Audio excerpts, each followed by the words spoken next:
Hey everybody, my name's Cole Tanner. This is Nick Simon. This is the Ozonics Killerwinds Podcast. This is our first episode. First epi. Test run. We're going to say it's the first episode. Yeah. In case it's really good. What's that? In case it's really good. Yes. I guess it turns out to be a gem. Yeah. We don't know though. Yeah. We're just kind of, we're winging it. Totally winging it. Yep. We have Talking about wings, we had some good wings last night.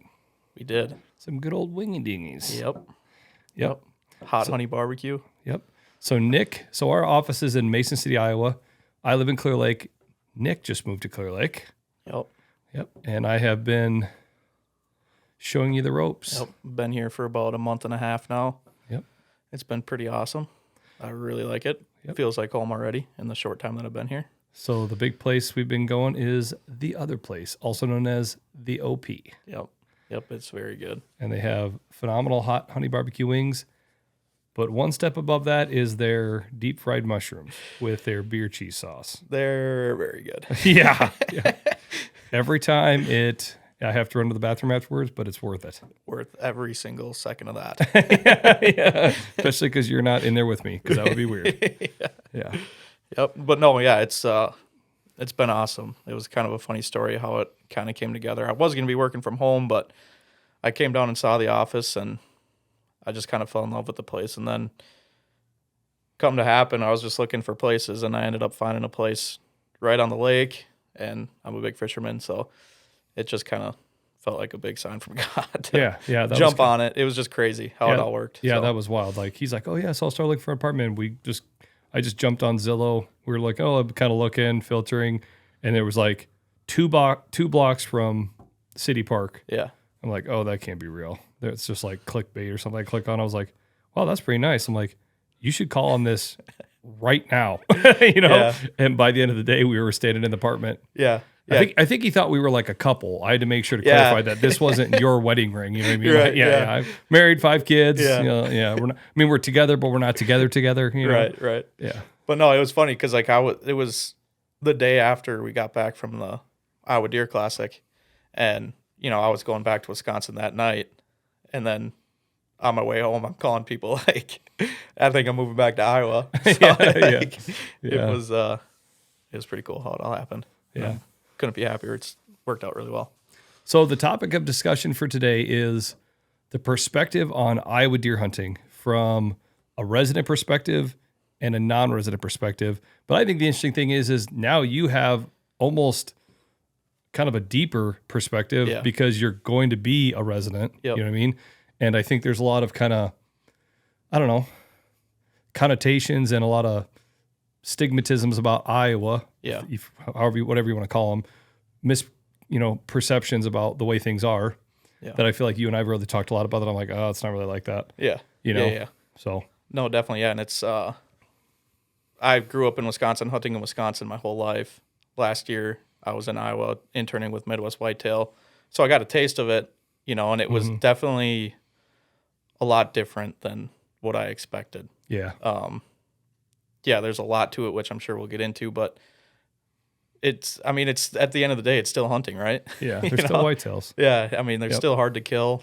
It's not like every corner you look, there's a giant standing there. Yeah. You still got to do your homework and, do everything right to make it all happen. And, it all goes to show we hunted a lot, the guy I was filming mainly, and we never killed. Yeah. We had our chances, and he passed some good bucks that I told him he was crazy for, because coming from Wisconsin, I'm like, man, I'd shoot that thing instantly. So, it's, I don't know, it's interesting, seeing it from both sides for sure. Yeah, and I feel like that's one thing that I've heard a lot over the years. Like you said, live in Iowa, grew up here, guided out in Colorado for a few years and ran into a lot of non-residents that wanted talking about hunting in Iowa. And then obviously with Ozonics, the last 6-7 years, going to all these different consumer shows, everybody that, hey man, I drew, I got 4 or 5 points, I'm like, oh, cool. And the next thing within that conversation they say is, it's got to be 180 plus. I'm just saying, you know what I mean? Waited 5 years. And I was like, man, dude, listen, I'm not Daniel Boone here, you know what I mean? But I feel like I can hunt whitetails, and I can on, one hand tell you how many 180 plus deer I've seen on the hoof. Like, it's just not like that. You know what I mean? Like, Yeah. I think there's this perception that there's these big deer on every corner. Yeah. And, bless their heart, the guys that have made a way, on outdoor television that are shooting 200-inch deer every single year. And that's really, really hard to do. I mean, I have a lot of respect and reverence for guys that can do that because it's unbelievable. Yeah. But they do it, and I think that people look at that and they're like, oh, well, that's just, man, like I'm going to go there and do that. And it's like, well, man, I don't know. You know what I mean? Like there are those deer out there. Yeah. But it's a little bit tougher than that. Yeah. And another thing to remember too about those guys who are shooting these 200-inch bucks, the man hours put behind that is insane. It's not just a non-resident showing up for a week hunt. Yep. The time equity and the sweat equity. Yeah. Is next level. Yeah. Even when you talk about the time equity, that's a perfect example. I have a good buddy. His name's Zach Workman. He's from Pennsylvania. Him and his dad put in for Iowa for 4 or 5 years, and they finally drew. And him and I had a lot of discussions about, really good friend of mine, and he's like, man, like they're trying to figure out when are they going to try to come to Iowa. And I think that's one thing from my perspective that I never feel that like pressure to, pick the time to go. Cause I'm just like, I'm going to hunt the whole season. I'm going to hunt all of October and then I'm going to hunt all of November. And then once gun seasons go back out, I just hunt my bow all the way through. So during the muzz seasons, I just keep bow hunting. Yeah. So I never feel the pressure of like picking your dates. But, what Zach and I really talked about, and I had to like kind of stop back and think about it because I'm like, you know what? And I told him, I said, Zach, I'll tell you what I would do. I'm like, I would come here in early October. I'm like, I would just come and I would put in some time. I'm like, don't come here trying to shoot a big deer. I said, but man, in this day and age of cell cameras, I'm like, put out some tactic camera reveals. You know what I mean? Like go out and scout some spots. Just take the time to be in the woods. You know what I mean? Right. Yeah. Like maybe, hunt right away in the morning or don't hunt the mornings and scout once it's light, you know what I mean? And scout till late afternoon and then sit the evening and sit almost on as like a scouting mission rather than like a hunting mission. Right. And then once you've got a couple spots staked out or you've got cams out, like let them cook for a month, you know what I mean? And that's what they did. And then they came back, in November and Zach killed the first morning, like 20 minutes in, you know what I mean? Killed like 160-inch deer. And that was that, Yeah. Yep. And like, so, that's one thing that, I think that really worked out great for him. And I think even last year for Buddy, the president of Ozonics, right? Yep. We were lucky enough to get to go down to BBD Outfitters down in Southeast Iowa. And Scott, the owner, was supposed to go on the hunt. It just, his schedule and things didn't work out. So all of a sudden I'm going on the hunt. Right. And that was really interesting for me, again, because there's all these guys there that have put in for 5 years that are feeling this like pressure to try to get it done. Yep. And here I am being like, well, I hunted every weekend here. You know what I mean? Like I'm not thinking about that like that, but that's what they're doing. And they have to, and even besides that, they have to pick those dates 3-4 years in advance sometimes to get in with some of these outfitters, because they've got huge lists of guys that are wanting to come. So yeah, I mean, I think that's interesting too. It's like, and like I said, I think doing what Zach did worked out great. Coming in October, scouting, and still trying to hunt, but just using it as a scouting mission, put your cell cams out, and then coming back in November, and then really buckling down and doing it that way. Yeah, and that's another point to that too is I feel like you're better off, just waiting the 5 years and getting your bow tag. Yep. Because I feel like if you do the gun, it's such a shorter season, And so kind of, I mean, yeah, you can let your stuff soak a little bit more, your cameras and whatnot, but it's still such a short time. Whereas if you got your bow tag, you can, you can put in your homework, but then you got the whole season to adjust and stuff like that. Whereas if you wait the 2 years and get your gun tag, it's a pretty short window that you have to hunt. The only thing I would say to that is if you're going to do gun seasons, we've got gun 1 and gun 2. I would suggest doing gun 2. Yeah. It's twice as long.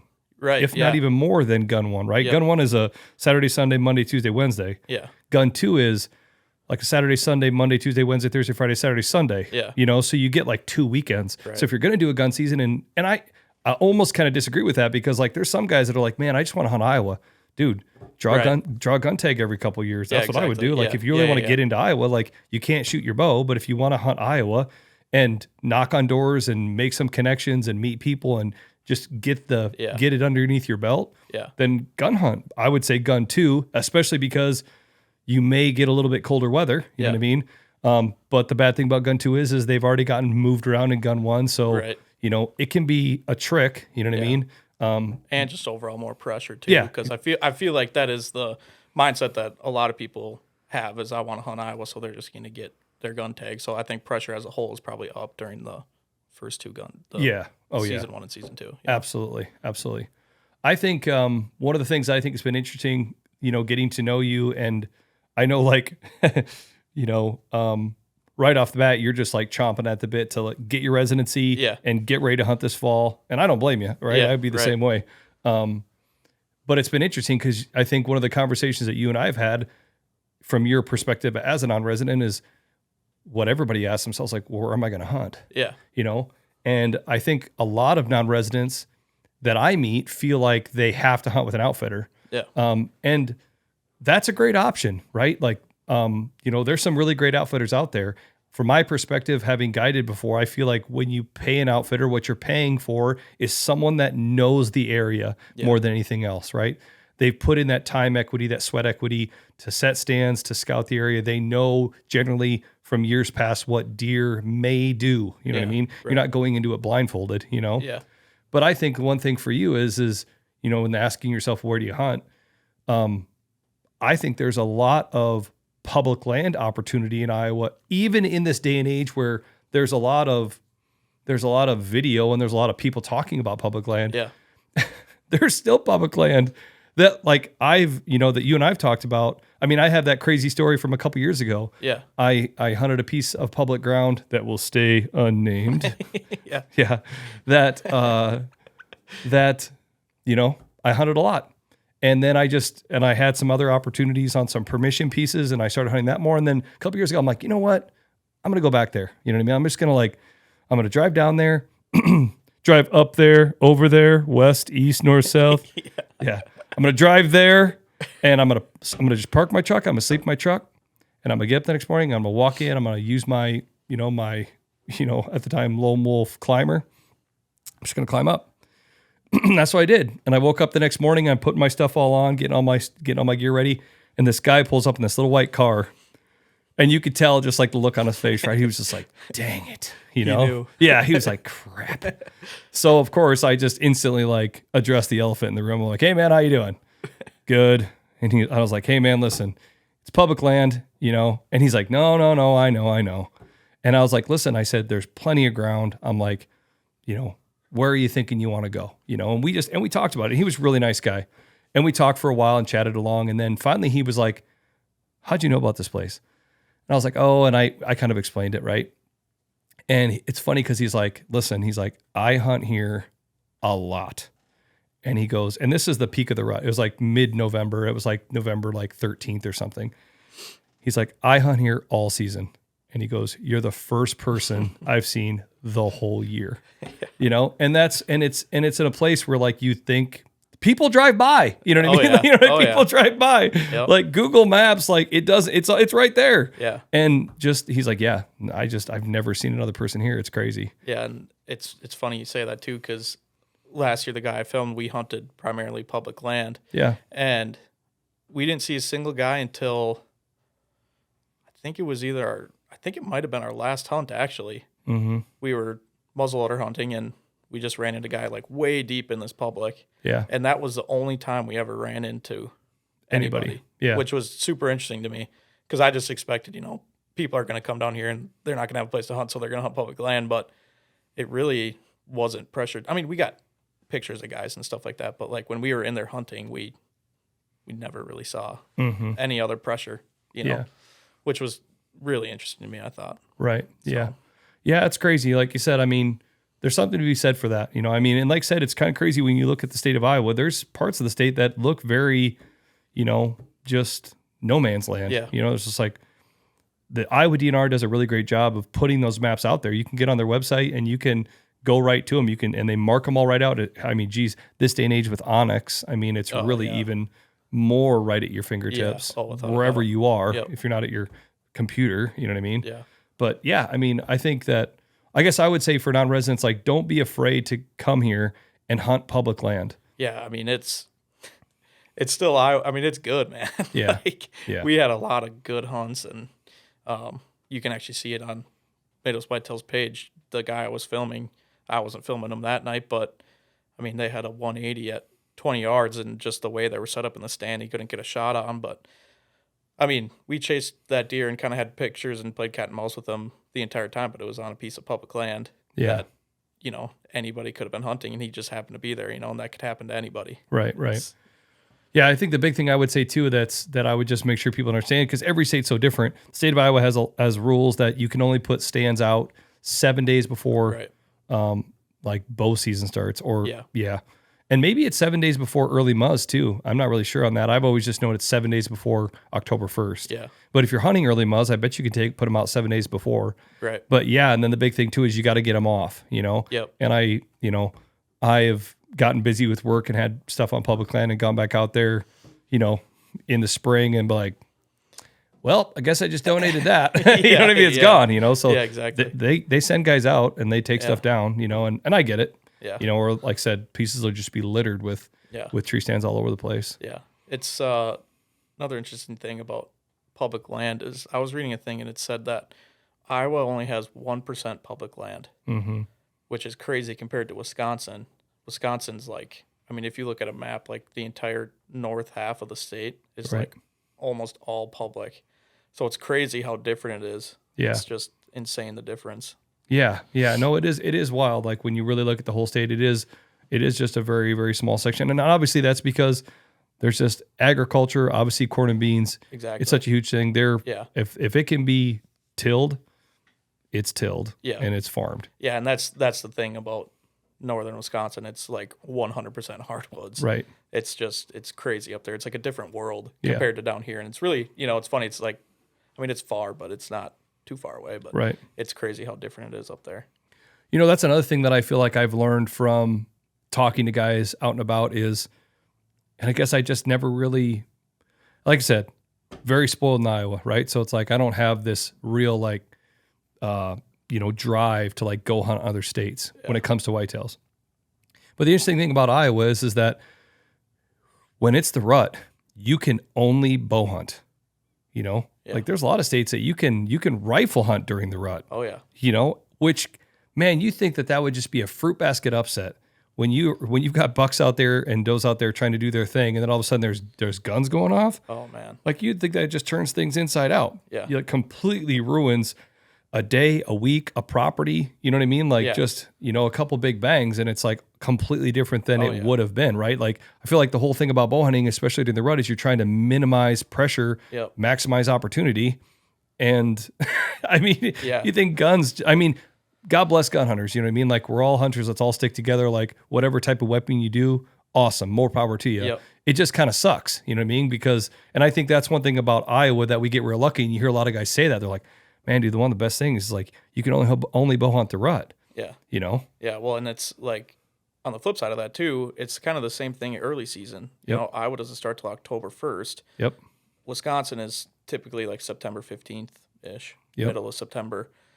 So that's like a half a month where they're still really hard in their, kind of summer patterns, which a lot of times is a lot easier to get on a buck. Right. And so between that and then, being able to gun hunt during the rut, because that's how it is in Wisconsin. I mean, it seems like almost every single year you see a lot of rut activity during gun season. So like those two things combined, that accounts for a lot of numbers of deer being killed and bucks being killed, right. Which is crazy because it's so different than Iowa, because once it's in October, they're definitely split off, or not definitely split off, but for sure in the beginning stages, if not already in the stage of not being in their summer pattern, which saves a lot of deer, I think. Yeah, absolutely. No, I 100% agree. Another big thing that, gets talked a lot about, and I think everybody has their own way of doing things, is do you sit mornings, afternoons, or all day sits? I think a lot of residents sit all day sits. Yep. A lot of the people that I hunt with, when it's November, like I'm trying to sit all day, and maybe that's a consequence of that. I don't have like a million acres to hunt, and I don't have 100 cameras out, you know what I mean? That I move around, you know what I mean? You hear some guys that say, man, I only hunt afternoons, or I won't hunt mornings until November, or I'll only hunt mornings, afternoons. I sneak in and out. I don't like sitting all day. I think a lot of non-residents you hear, they don't do all day sits. Yeah. And I think that's one thing that I tell guys, if you're only going to be here for 5 to 7 days, wouldn't you want to spend every moment you can in the woods? Right. Make the most of it. Yeah, absolutely. If the sun comes up at 6 o'clock, let's just make up times. Let's say you sit from 6 to 10 and from 2 to 6, you know what I mean? Like you've got from 10 to 2, you know what I mean? You've got that whole 4 or 5 hour window in the middle, and you do that at 5 days, all of a sudden 4. Like I'm not great at math, but like that's 20 more hours in the field. Yeah, exactly. That you could have been that you were just, eating a Pizza Ranch or McDonald's, or whatever, know? Yep. So I would say for a non-resident, like you're coming to Iowa, do all day sits, like just prepare for the cold, prepare to be uncomfortable, get heated insoles in your boots, bring extra hand warmers, and just grit it out. Right. Because I think even you, like when you and I've talked about that, like we've talked about trying to film this fall. Mm-hmm. And like one thing I said to you right off the bat, I was like, hey man, we're doing all day sets. And you're like, I've never done an all day set. Yeah, I haven't. Even when you're at Midwest Whitetail, as an intern, like those guys aren't doing all day sets. No, I mean, some of the guys were, but with the guy that you were filming, the guy that I was filming, he didn't, because he was the main producer. So a lot of times we would just kind of pick and choose. Yep. And, if we hunted in the afternoon, we edited videos in the morning and vice versa. So, and I don't want the perception to be that like I only will do an all day set or I won't hunt at all. Yeah. If I can, sneak out an afternoon that it works with work, then I will. Yeah. But if like I'm taking a day, or if it's a Saturday and I can, get the blessing from my wife, right, I'm going to try. If I'm going to go out, I'm going to do an all day sit. Yeah, exactly. Yeah. No, yeah. And it's, I mean, even before Midwest Whitetail, I never sat all day. Just, I don't know. The farm that we hunted kind of sets up weird. You can only really sit, field edges and stuff like that. And just, it seemed like cameras always just really shut off midday. Yeah. Because I just feel like they're kind of going back to their beds and stuff like that. They're not really out feeding or, I mean, maybe you could get lucky and have a buck push a doe across the field in the middle of the day, but it's like, I don't know. I just don't really know if it was worth it really for us. And I don't know. Yeah. We just never really did it. And I don't know. That's just how I kind of grew up doing it. Yeah. Yeah. No, yeah, absolutely. Yeah. No, it is what it is. Yeah. Everybody, it's funny, as a non-resident, or when we travel to consumer shows every winter, people find out I'm from Iowa, and then they're like, so what zone you from? What zone? I don't even know the zones. I don't even know. I'm like, I don't know. I'm like, I live in Clear Lake. I don't know what zone that is, Yeah. Like I'm in North Iowa, whatever zone that is. I think there's a connotation that you have to hunt Southeast Iowa. Yeah. And don't get me wrong, there are big deer there. And it is a magical place. Yeah. I mean, like I've hunted Southeast Iowa a lot. I mean, not like my whole entire life. Yeah. But when I got old enough to understand, and I'm 38, when I was in my early 20s, so almost 20 years ago, I was hunting Southeast Iowa, and it's a magical place. Oh yeah. There's big deer there, but don't be misconstrued. There's big deer all over the state of Iowa. Yeah. Are there more maybe per capita in Southeast Iowa? Yeah, possibly. But I don't think genetically from Southeast Iowa to North Iowa or Western Iowa or Eastern Iowa, you're going to see this huge genetic difference. You know what I mean? Right. Like it's Iowa. From my perspective, I think what makes Iowa awesome is there's a lot of people right now that are trying to let deer get to a mature age of 4.5, 5.5 years old.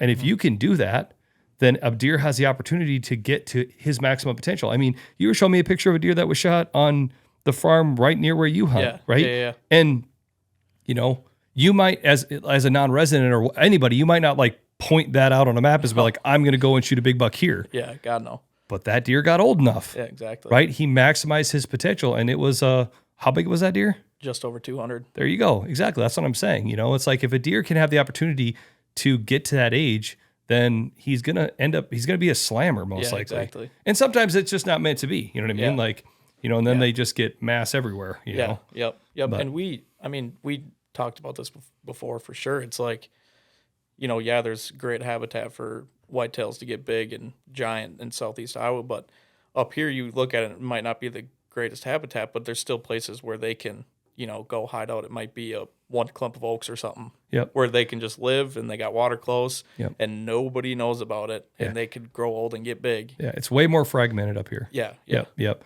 There in southeast Iowa, southern Iowa, you're going to get huge tracts of timber. Yeah. Obviously, because a lot more contour. Yep. So just like we talked about earlier, if it's tillable, it's tillable. Well, you're not tilling a ravine. Right. You know what I mean? Exactly. So yeah, you're not tilling a river. You're not tilling a creek bed. Like you're not tilling that island in the middle of that floods out every 5 years. Yeah. So all of a sudden, it's hardwoods. Yep.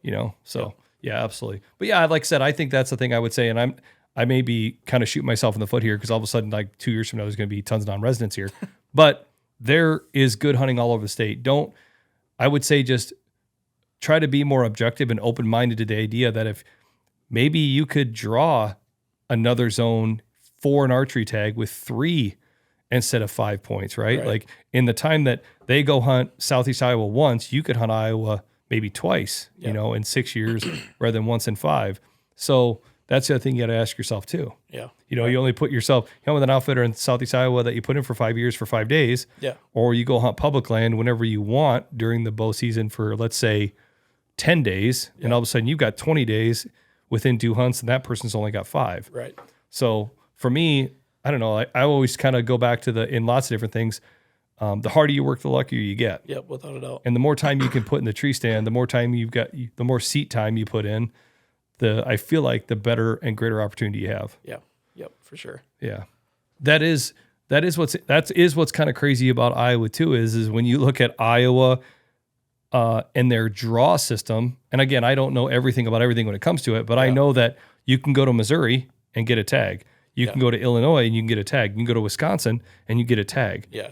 And it's just not like that here. No, it's not. It's definitely way more strict. And that's why I'm excited is because I'll be an Iowa resident and I'll be able to hunt in Wisconsin too, which, that's where I've hunted my whole life. So that's, what I love and that's what I grew up doing. So it's like, it's kind of going to be able to get the best of both worlds, but it's, it's just kind of crazy how easy it is to get tags elsewhere compared to Iowa where you got to draw and get points and it's pretty insane, the difference for sure. Yep. And put in. Yep. Yeah.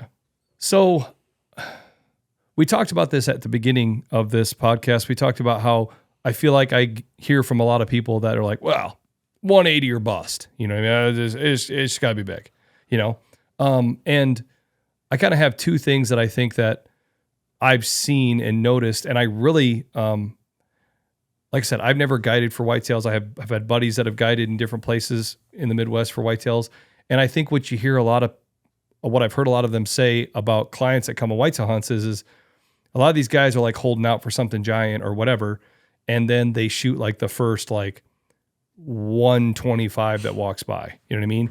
Or they shoot like a 140 that they thought was 170. Yeah. Does that make sense? Yeah, definitely. And so one of the things that I try to tell guys, like, I'm like, hey man, I don't know you from Adam, but like, I would suggest like brush up on how big you think a deer is. You know what I mean?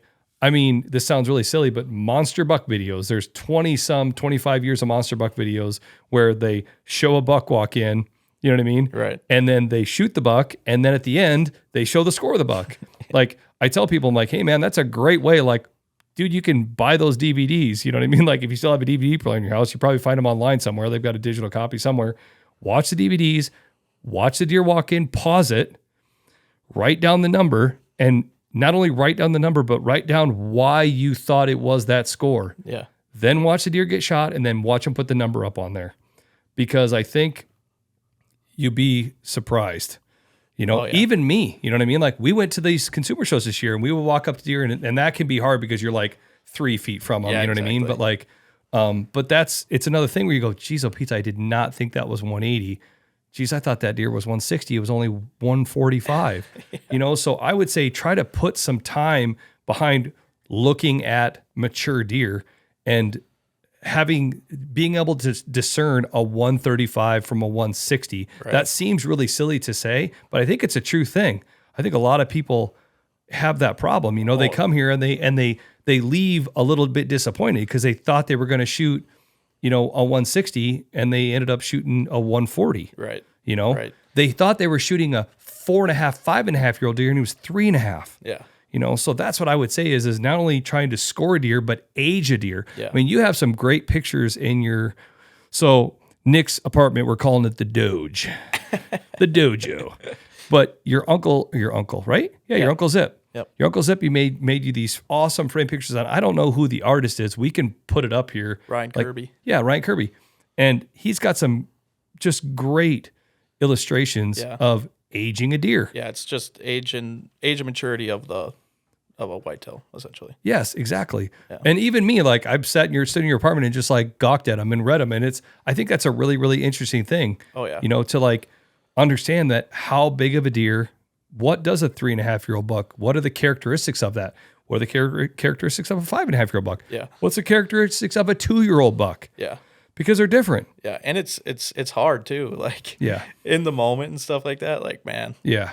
I mean, I know me, I get kind of revved up a little bit. Yeah. So it's like, Yep. It can be kind of crazy, but I totally agree. It's good to, learn that stuff and get familiar with it. And I say that a little bit tongue in cheek because it's funny because I have conversations with guys about that. I don't feel that way, right? Like I don't try to, and maybe this is a difference as a non-resident resident.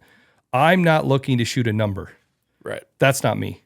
Like I'm not out there being like, it's 180 or bigger. Yeah. Right. I'm looking for a mature deer. Yeah. You know what I mean? Like I'm looking for a deer that I look at, I'm like, boop, that's big. Yeah. And I think that's the other thing I would tell people is I feel like what you hear from a lot of non-residents that think they were going to shoot a 160, they shoot a 140, then they apologize. There's always the apology. Yeah. Man, don't apologize. Yeah. Like you drew your bow back and you shot it. Right. And you put a good shot on an ethical shot and you harvested the deer. Like, just be happy. Yeah. Be proud. Like, don't be upset or disheartened because it wasn't whatever you thought it was going to be. Like, I don't like hunting for a number. I feel like a lot of guys do. And I understand why. As a non-resident, you come here and you're looking for a certain number. And to each his own. That's not me. I would say if you look at that deer and if you can't decide and your mind and your heart says, oh my gosh, I want to shoot that deer. Then shoot it. Yeah. Like when I used to guide in Colorado, we talked a lot about that with black bears. Man, if you see that bear and you're like, man, I'm not really sure. Don't. Yeah. You know what I mean? If you look at it and your mind's eye says, oh my gosh, that guy's big. Yeah. And you're subconsciously already picking up your bow, shoot it. Yeah, exactly. You know what I mean? Like, so don't always be stuck on the number. Just, like go with your gut, go with your heart. And if your heart says in the moment, shoot it, then just stand behind that and don't apologize to anybody about it. You don't have to apologize. Yeah. I don't like that. You know what I mean? Yeah. I don't like when everybody apologizes, No, yeah. And the first deer I shot on film, it was like that same thing. Like really as everyone said, probably a deer I should have passed. But like when he came in, there was no doubt in my mind I was shooting him. And still to this day, that was like probably my favorite hunt I've ever had. You know what I mean? Exactly. And it's just like, but yeah, no, I totally agree with you. Like the one thing that annoys me like the most is when people are like, oh, it's not that big, but yeah, the but, yeah. I always call it's like the apology or the but. Yeah. Well, yeah, but and they're like they're like walking it back. Yeah. Like don't walk it back, man. Yeah, like be happy about be it. proud. Yep. The other thing I would say too is shot placement. Oof. I mean, big time. Yeah. It's not like shot placement when you come to Iowa is any different than anywhere else. Yeah. But you hear a lot of guys say, I shot a giant. You know what I mean? Yeah. I didn't recover it, but I shot a giant. So I would say if you can come here, like, and I'm not trying to like, my disclaimer is I'm not trying to say like guys are taking all these unethical shots, but man, I would say try to come here and take a high percentage shot. Yeah. Take a broadside, take a quartering away. I personally try to stay away from frontal shots. Yeah. You hear guys that swear by that. I don't know. I mean, teach his own. Yeah. it's funny, like we talked about earlier, like the pressure of, coming to, being a non-resident here and getting the chance to finally get the chance to hunt Iowa. Yeah. But it's like, it's pressure and so much more than you think. Cause like, I guarantee you that's going through somebody's mind when they get their first shot. Well, yeah. And, well, not only that, but like you have a mature deer walk in and he walks straight into you. I've had that happen to me on public ground where I had a deer walk right into me and literally I'm sitting here like this and he just walks straight in and just boom, just stops at 10 yards. Yeah. And I'm like, and he doesn't know I'm there, but he's just like, he had come far enough, you know? Yeah. And I'm just like, geez, I'm not doing that. Like, I'm not doing it. Like, that's just me. I'm not doing it. Yeah. And he took a couple quick steps, and then he was out of my life. Yeah. He was at 30 yards, but didn't have a shot. And that was that. Yeah. And so I would just say, like, but I understand the pressure, right? Like, he's there. I've come all this way. Like, I'm shooting a deer. You know, it's like, well, okay, like, well, let's kill the deer. Let's not just shoot the deer. Right. Yeah. You know, like, so I don't know. That's my whole thing. And I think the thing that I always feel like when I have these conversations with guys that I always end on that gets people all jacked, is why I like Iowa the most as a resident. You know, and it's funny because for me, and I've told you this before, like, I could take or leave whitetails. You know what I mean? Like, I love whitetail hunting, and everybody's like, really? You're from Iowa and you don't like hunting whitetails? I love hunting whitetails. But the reason I love to hunt them is different than just like wanting to kill a whitetail every single year, because I haven't killed a buck, a mature like buck in a while. Yeah. You know what I mean? Like, I've passed a lot of deer, you know what I mean? And my whole thing is I love adventure. And the adventure that I feel in Iowa is the fact that when you walk away from your truck and you shut the door and you lock it up and you start walking into the woods, there is an opportunity that you are going to see a buck of a lifetime. Oh, yeah. That's what I love about Iowa. It gives me goosebumps literally right now as I say it. It does. That's what I love about it. When you walk in the woods, you never know when you're going to see a buck that is just like mind-blowing. Yeah. I mean, I can name how many people just off the top of my head. Look at Zach Workman last year. I mean, that wasn't a buck of a lifetime. Yeah. But that was a buck that you're like, wow, you know? Yeah. Jeff Bergman. Yeah. you know, that does our marketing. Yeah. His boy, Justin, shoots a 200-inch whitetail right behind their house. Yeah. Like, give me a break. Yeah. Where I lived last year in Iowa, you know, you could walk out the back door and see a giant. Yes. Like, I mean, there was multiple really big bucks right in the backyard. Yes. It's like, man, this is Iowa, man. Yeah. Like, and it was cool. That's what drives me. Yeah. That's what drives me about Iowa. That's what I love about it. And that's why I hunt so hard. Yeah. You know, because like buddies were like, well, if you don't really like to hunt whitetails, why hunt them so hard? Because you just never know. Yeah.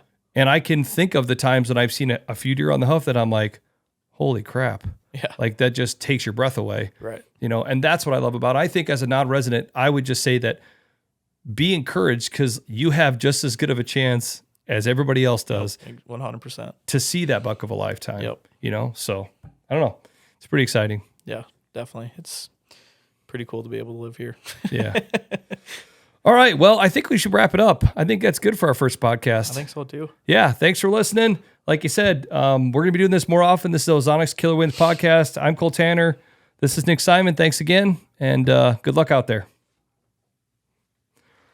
Thanks for coming to the show.